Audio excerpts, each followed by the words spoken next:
Në çdo fushat zgjedhore në Shqipëri, premtimet për pensione dinjitoze përsëriten me të njëjtin refren, por për shumicën e të moshuarve, jeta mbetet një betejë për mbijetesë.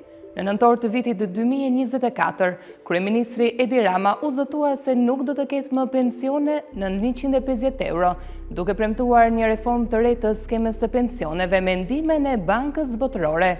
Por në realitet, mbi 140.000 pensionist, kryesisht në zonat rurale, marrin më pak, ndërkohë që qeveria flet për indeksime dhe bonuse. Në vitin 2023, qeveria indeksoi pensionet me 8.6%, në 2024 me 4.1%, ndërsa këtë vit vetëm 2.5%, që do të thotë rreth 475 lek më shumë në qytet dhe 225 lek në fshat, duke justifikuar me inflacionin e ulët.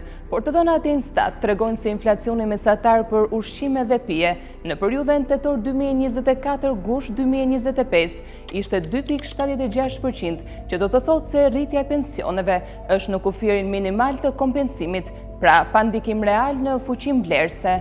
Në 2 vitet e fundit krahas indeksimit, qeveria ka shpërndar 4 bonuse për pensionistët në një moment të rëndësishëm zgjedhor.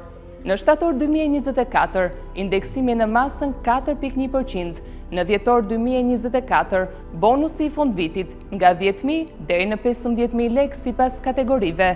Në mars të 2025-s, bonusi i pranverës 10.000 lek për ata me pension deri në 20.000 lek dhe 5.000 lek për ata mbi këtë kufi. Në tetor 2025, indeksimi radhës me 2.5%, edhe ky vendim u shoqërua me retorikën e njohur asnjë pensionist i lëm pas. Ndërkohë në 3 nëntor të këtij viti, në Komisionin e Ligjeve, Ministri i Financave Petrit Malaj tha se edhe këtë vit është parashikuar që bonusi për pensionistët të shpërndahet sipas fashave të një viti më parë.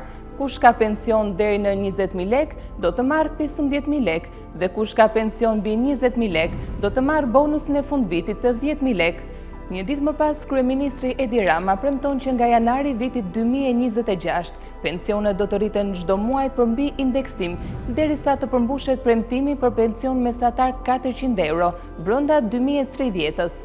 Në fund, mes premtimeve për rritje mujore dhe shifrave që përsëriten çdo vit, realiteti mbetet i njëjtë. Të moshuarit shqiptar mbijetojnë me pak, në një vend ku pleqëria nuk është më dinjitet, por mbijetesë.